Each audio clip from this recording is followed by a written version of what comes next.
चलो मणि जी, अब तो कृष्ण बार बार दर्शन दे रहे हैं अखिलेश यादव को और आशीर्वाद दे रहे हैं कि समाजवादी सरकार ही बनने जा रही है उत्तर प्रदेश में। कृष्ण उनको सपने में आ रहे हैं। बीजेपी के नेता लगातार हमलावर हो गए हैं। किस बात का डर है बीजेपी को? आप हमलावर हैं और आपको भी पता है कि श्री कृष्ण जी अचानक सपने में क्यों आए, और उनके सपने में आए जो ये कहते थे कि हम मंदिर नहीं जाते, हम पूजा नहीं करते।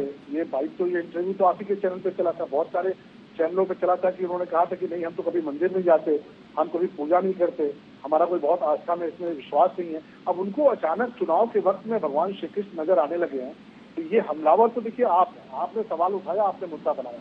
हम तो सिर्फ ये कहते हैं कि चलिए अच्छी बात है, कम से कम अब भगवान श्री कृष्ण सपने में आए हैं। नहीं तो इससे पहले औरंगजेब सपने में आते थे, बाबर सपने में आते थे, तमाम सारे आतंकवादी जिनके मुकदमे वापस लिए गए वो सपने में आते थे, तमाम सारे दंगाई जिन्होंने उत्तर प्रदेश में समाजवादी पार्टी की सरकार में 400 दंगे कराए वो सपने में आते थे।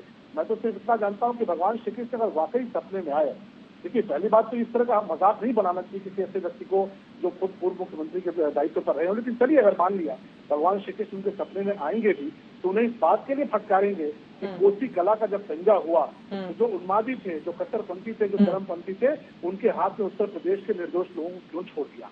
अगर भगवान श्री कृष्ण उनके स्वप्न में आएंगे तो उन्हें इस बात के लिए फटकारेंगे कि मुजफ्फरनगर में जब 2 जाट भाई अपनी बहन की इज्जत बचाने के लिए गए थे और जब वहां पर दंगाइयों और उन्मादियों की भीड़ उनको पीट के मार रही थी तो उनको बचाने क्यों नहीं आए।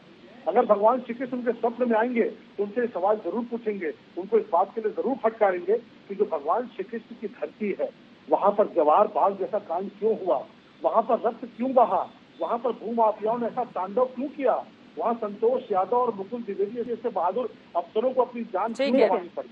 अगर भगवान श्री कृष्ण स्वप्न में आएंगे आखिरी बात चित्रा जी तो उनसे सवाल पूछेंगे जिन्होंने श्री राम जन्मभूमि पर हमला किया, जिन्होंने बनारस में हमला किया, उन आतंकवादियों के मुकदमे क्यों वापस लिए, उन 15 खूंखार आतंकवादियों के मुकदमे अखिलेश यादव जी आपने क्यों वापस लिए जिन्होंने भगवान श्री राम के मंदिर पर हमला किया। जवाब दीजिए मनोज पांडे जी। हनुमान मंदिर में जाकर वो कह रहे हैं कि पहले तो औरंगजेब सपने में आते थे, आतंकवादी सपने में आते थे, कम से कम अब भगवान श्री कृष्ण दर्शन तो दे रहे हैं और इसके पीछे बीजेपी है। अगर श्री कृष्ण के दर्शन हो रहे हैं अखिलेश यादव को तो मैं उसी बात को चित्रा जी आगे बढ़ाना चाहता हूँ। देश जानना चाहता है कि कश्मीर में आपने किसके साथ मिलकर के सरकार बनाई। देश ये जानना चाहता है कि किन आतंकवादियों के दबाव पर आपने लोगों को रिहा किया। देश इस बात को जानना चाहता है कि किन लोगों के कहने पर आपने देश की जनता से 15-15 लाख रुपए उनके खाते में डालने की बात किया। देश जानना चाहता है कि सिलेंडर और चूल्हे की बात आपने किया और बढ़ा करके 1000 में कर दिया। देश जानना चाहता है कि आपने बयान दिया कि ऑयल कंपनियों के हाथ में रेट को तय करना है, वो कम करेंगे कि ज्यादा करेंगे, और किस अधिकार से आपने 5 रुपए और 7 रुपए कम करने का काम किया। तो देश बहुत कुछ जानना चाहता है कि 2 करोड़ नौजवानों इसका मैं जवाब ले लूंगी, लेकिन ये जो सपने वाली बात है उस पर भी प्रकाश डाल दें। ठीक है, हाँ बिल्कुल, एक सपना आपकी बात महत्वपूर्ण है, उस पर मैं जवाब ले लूंगी, लेकिन ये सपने वाली बात पर भी जरा शलमणि ने जो सवाल खड़े किए हैं जवाब दीजिए। जी, एक सपना ये भी आया है हम लोगों को कि मेरी मिश्रा को कब किया जाएगा। तो जब 5,000 वोट आ गई है और उस है तो देश ये भी देख रहा है और लोगों को सपना आया है कि सपना कब पूरा होगा कि शीघ्र ही ऐसे लोगों को जिन्होंने सत्ता मदद किया है उसके ऊपर कार्रवाई होगी। ये भी सपना आया है। शलमणि त्रिपाठी जी वो बार बार टेनी याद दिला रहे हैं आपको। बिल्कुल, मैं तो यही कहूंगा कि भगवान श्री कृष्ण अगर स्वप्न में आए होंगे तो इस बात के लिए फटकारेंगे कि जिन लोगों ने संकट मोचन में भगवान हनुमान जी के समक्ष जिन्होंने रक्त बहाया, वलीउल्लाह जैसा खूंखार आतंकवादी, उसके मुकदमे अखिलेश यादव जी आपने क्यों वापस लिए, जिसको बाद में कोर्ट ने दंड दिया। ऐसे 15 जो खूंखार आतंकी थे उनके मुकदमे वापस लिए गए। क्यों?